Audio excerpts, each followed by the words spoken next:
Bismillahirrahmanirrahim. Assalamualaikum warahmatullahi wabarakatuh. Perkenalkan, nama saya Taufik Jugistaman dari kelas A mata kuliah Hukum Laut. Di sini saya akan melakukan analisa terhadap topik pembahasan yaitu klaim Indonesia atas perairan Ambalat dalam perspektif hukum laut guna memenuhi nilai ujian tengah semester. Baik, kita langsung mulai saja.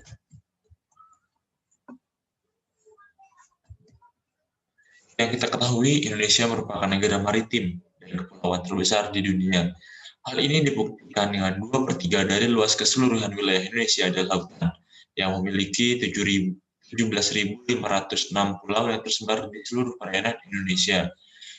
Indonesia yang merupakan negara kepulauan memiliki batas wilayah laut berdasarkan pada UNCLOS 1982 yang selanjutnya diratifikasi oleh pemerintah menjadi Undang-Undang Nomor 17 Tahun 1985.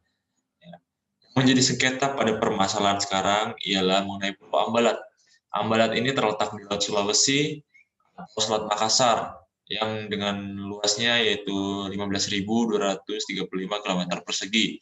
Diperkirakan mengandung kandungan minyak dan gas yang dapat dimanfaatkan hingga 30 tahun ke depan. Menurut Indonesia, garis batas yang ditentukan Malaysia melebihi ketentuan garis zona ekonomi eksklusif yang telah diatur sejauh 200 mil laut. Dengan wilayah Blok Ambalat merupakan milik Indonesia, hal ini berdasarkan bukti penandatanganan perjanjian kapal batas kontinen Indonesia dan Malaysia pada tanggal 27 Oktober 1969. Yang ditandatangani di Kuala Lumpur yang kemudian diratifikasi pada tanggal 7 November 1969. Hal inilah yang menjadi dasar hukum bahwa Blok Ambalat berada di bawah kepemilikan Indonesia. Di Malaysia itu mendeklarasikan secara sepihak peta Malaysia pada tahun 1979 dan tepatnya pada tanggal 21 Desember. Peta tersebut secara jelas memasukkan kawasan dasar laut sebagai bagian dari Malaysia yang kemudian disebut Blok Ambalat oleh Indonesia. Peta 1979 yang dikeluarkan pemerintah Malaysia tersebut tidak hanya mendapat protes Indonesia saja, tapi juga dari beberapa negara, yaitu Filipina, Singapura, Thailand, Tiongkok, Vietnam, karena dianggap sebagai upaya atas perebutan wilayah negara lain. Lalu Indonesia respon dengan mengeluarkan protes pada tahun 1980 atas pelanggaran tersebut. Dan Malaysia atas Blok Ambalat ini dinilai sebagai keputusan politis yang tidak memiliki dasar hukum. Penyelesaian klaim Malaysia dalam sengketa Blok Ambalat antara Indonesia dan Malaysia menurut hukum laut internasional yaitu dengan memberikan kebebasan bagi kedua negara untuk memilih prosedur yang diinginkan sepanjang itu disepakati bersama. Dalam Piagam PBB pasal 33 ayat 1 menyebutkan jika terjadi sengketaan hendaknya diselesaikan dengan cara negosiasi, inquiry, mediasi, conciliation, arbitration, judicial settlement, resort to regional agency, or arrangement or other peaceful means on their own choice.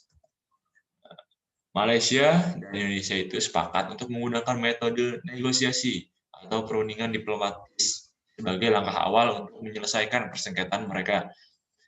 Hal ini terlihat dari pertemuan-pertemuan yang sudah dilakukan oleh perwakilan kedua belah negara. Penyelesaian kasus batas maritim dapat dilakukan dengan negosiasi atau dengan bantuan pihak ketiga. Sejauh ini Indonesia dan Malaysia memilih negosiasi sebagai jalan penyelesaian sengketa. Lalu langkah-langkah hukum yang dilakukan Indonesia dalam menghadapi klaim Malaysia atas perbatasan wilayah Ambalat terdiri dari strategi diplomasi luar negeri dan pengaturan perundang-undangan. Kementerian Luar Negeri menekankan pada soft diplomasi, yaitu cara penyelesaian masalah secara halus, tapi tetap mempertahankan misi dengan kuat tanpa merendahkan harga diri bangsa Indonesia.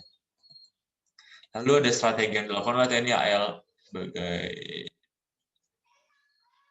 aman negara ini di laut, yaitu menggelar operasi yang dikategorikan sebagai tindakan preventif atau stabilitas keamanan di laut, melindungi sumber daya alam dari berbagai ancaman, dan represif tindakan. Yang dapat dilakukan KKP sebagai badan yang mengatur mengenai pengelolaan pulau-pulau Indonesia, yaitu tertib administrasi pemerintahan dan memberikan nama pada semua pulau di Indonesia. Sedangkan pada perundangan nasional dianggap masih perlu pengkajian lebih dalam dan perlunya perbaikan.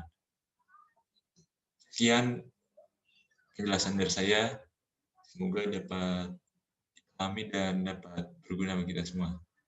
Wabillahi taufiq wal hidayah. Assalamualaikum warahmatullahi wabarakatuh.